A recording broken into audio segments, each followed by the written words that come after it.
नमस्कार, जोहार, मैं संजय और आप देख रहे हैं न्यूज़ झारखंड। चलिए जानते हैं सुबह से लेकर शाम तक की तमाम बड़ी खबरों को। बड़ी खबर की बात करें तो झारखंड में 29 दिसंबर के बाद किसी भी दिन पंचायत चुनाव की हो सकती है घोषणा। जानिए कैसे चल रहे हैं तैयारी।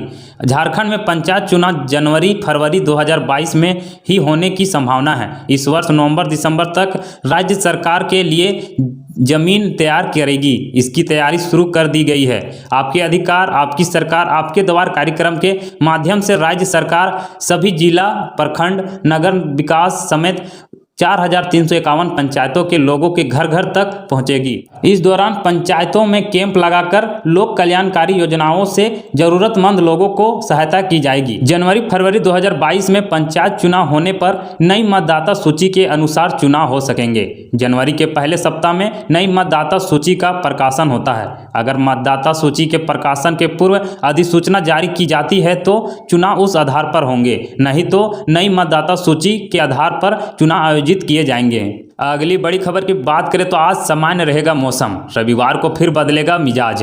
राजधानी रांची में बुधवार की सुबह सामान्य है मौसम। शहर के कई इलाकों में हल्के दर्जे का कोहरा देखने को मिल रहा है। सुबह 6 बजे शहर का तापमान 15 डिग्री सेल्सियस रिकॉर्ड किया गया है। वहीं आर्द्रता का स्तर 87% तक है। मंगलवार की रात ओस की बेहतर बारिश हुई है। मौसम पूर्वानुमान में बताया गया है कि अगले 4 दिनों तक रांची में मौसम शुष्क बना रहेगा। इस बीच शहर का न्यूनतम तापमान 13 डिग्री सेल्सियस तक पहुंचने की उम्मीद है। हालांकि एक बार फिर से 4 दिनों के बाद रविवार और सोमवार शहर में हल्के से मध्यम दर्ज की बारिश की संभावना है। मौसम विज्ञानी अभिषेक आनंद ने बताया है कि एक कम दबाव का क्षेत्र दक्षिण पूर्व बंगाल की खाड़ी और उत्तरी अंडमान समुद्र के ऊपर बना हुआ है। अगली बड़ी खबर की बात करें तो झारखंड में कोरोना के 14 नए मरीज मिले, 22 ठीक हुए।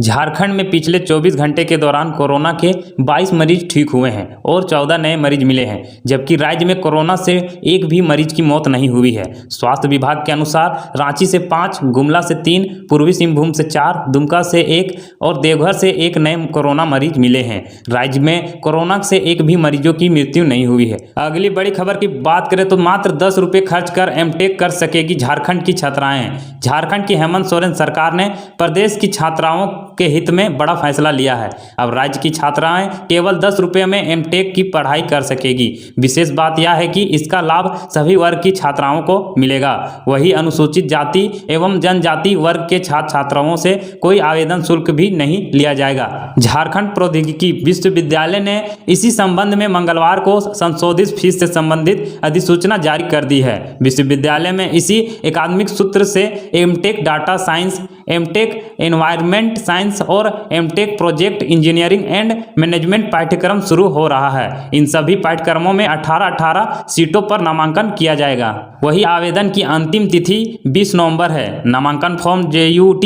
की आधिकारिक वेबसाइट www.jutranchi.ac.in से डाउनलोड कर सकते हैं। खबरों में आगे बढ़ने से पहले आपसे रिक्वेस्ट है कि अगर आप चैनल को सब्सक्राइब नहीं किए हैं तो प्लीज़ चैनल को सब्सक्राइब करके बेल आइकन प्रेस कर दें, जिससे आपको झारखंड की हर छोटी बड़ी खबर का अपडेट आप तक पहुंचता रहे। चलिए बढ़ते हैं खबरों की ओर।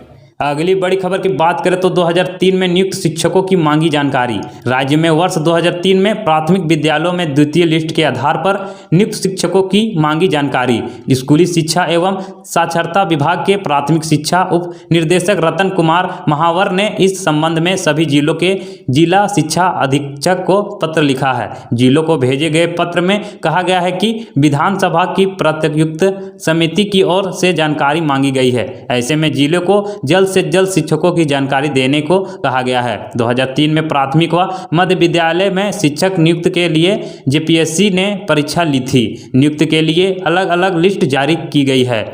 द्वितीय लिस्ट के आधार पर नियुक्त शिक्षक पुरानी पेंशन योजना की मांग कर रही है। अगली बड़ी खबर की बात करें तो 20 को भारत बंद के दौरान पुलिस पर हमले का खतरा। भाकपा माओवादी के पुलिस ब्यूरो सदस्य प्रशांत बोस और उनकी पत्नी शीला मरांडी की गिरफ्तारी का नक्सली संगठन विरोध कर रहा है। इसके तहत 19 नवंबर तक प्रतिरोध दिवस मनाने और 20 नवंबर को भारत बंद का आह्वान किया है। बंद के दौरान नक्सली झारखंड में अपने प्रभाव वाले क्षेत्र में पुलिस को निशाना बना सकते हैं। खुफिया एजेंसी की सूचना के बाद पुलिस मुख्यालय ने रांची, धनबाद और जमशेदपुर एसपी के अलावा सभी जिलों के एसपी को अलर्ट किया है। अगली बड़ी खबर की बात करें तो डीडीयू जंक्शन के पास पटरी से उतरी मालगाड़ी, रेलवे ने कई ट्रेनों के बदले रूट, 2 ट्रेनें रद्द।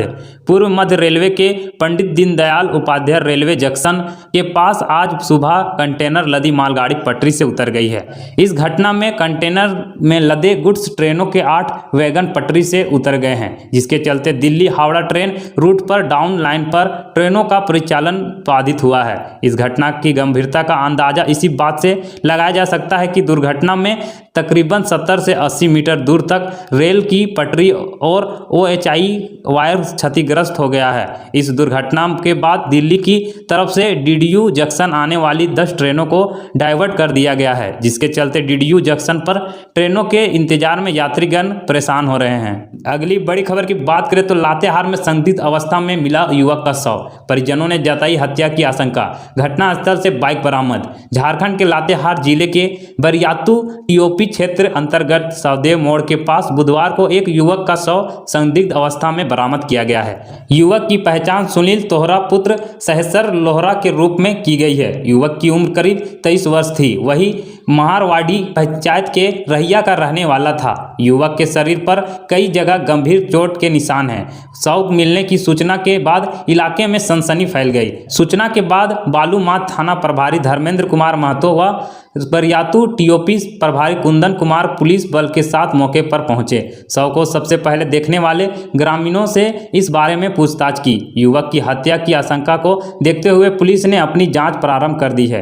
घटनास्थल से युवक की बाइक भी बरामद की गई है। शव को पोस्टमार्टम के लिए लातेहार भेज दिया गया है। अगली बड़ी खबर की बात करें तो कंप्यूटर सिस्टम में पुराना भाड़ा अपलोड। 1.5 साल बाद रांची से चलने वाली लंबी दूरी की 9 ट्रेनों का किराया अब हुआ सामान्य। कोरोना के 1.5 साल बाद रेलवे ने रांची रेल डिवीजन की 9 ट्रेनों का स्पेशल टैग हटाते हुए सभी का किराया समान कर दिया है। इसमें रेलवे ने सभी लंबी दूरी की ट्रेनों को शामिल किया है, जबकि रांची रेल डिवीजन की 49 जोड़ी ट्रेनों को स्पेशल से सामान्य करने की प्रक्रिया चल रही है। इसमें अभी 6 दिनों का समय लगेगा। स्पेशल ट्रेनों के आगे 0 लगाकर चलाया जा रहा है, उसे हटाकर ट्रेन के आगे 1 लगा दिया जाएगा और कंप्यूटर सिस्टम में पुराने भाड़े को अपलोड कर दिया जाएगा। यह जमशेदपुर रेलवे से जुड़ी कंपनी क्रिस को दी गई है, जो पूरे देश में ट्रेनों का स्पेशल से सामान्य श्रेणी में कर रहे हैं। अगली बड़ी खबर की बात करें तो साइबर क्राइम के बाद इस धंधे में जामताड़ा की बन रही पहचान। अब तक धनबाद पुलिस ने 17 को किया बुक। झारखंड का जामताड़ा जिला इसे किसी भी पहचान की जरूरत नहीं है। देश भर में साइबर अपराध के लिए कुख्यात है। यह देश के सभी राज्यों और केंद्र शासित प्रदेशों की पुलिस साइबर अपराधियों को पकड़ने के लिए चक्कर काटती रहती है। साइबर अपराध करने वाले सिर्फ इस धंधे तक ही सीमित नहीं हैं, वे बाइक चोरी में भी अपना हाथ आजमाते हैं। जैसे साइबर अपराध में माहिर हैं, वैसे ही बाइक भी गायब कर देते हैं। यहाँ के बाइक चोरों से जामताड़ा के समवर्ती जिले धनबाद, गिरिडीह, देवघर के लोग परेशान रहते हैं। तो ये थी आज की झारखंड की टॉप बड़ी खबरें। इसी तरह झारखंड की हर छोटी बड़ी खबर देखने के लिए आप हमारे चैनल न्यूज झारखंड चैनल को सब्सक्राइब करके बेल आइकन प्रेस कर दीजिए, जिससे आपको झारखंड की हर छोटी बड़ी खबर का अपडेट आप तक पहुंचता रहे। तो आज के लिए बस इतना ही, हमें दीजिए इजाजत, फिर मिलते हैं नेक्स्ट न्यूज में।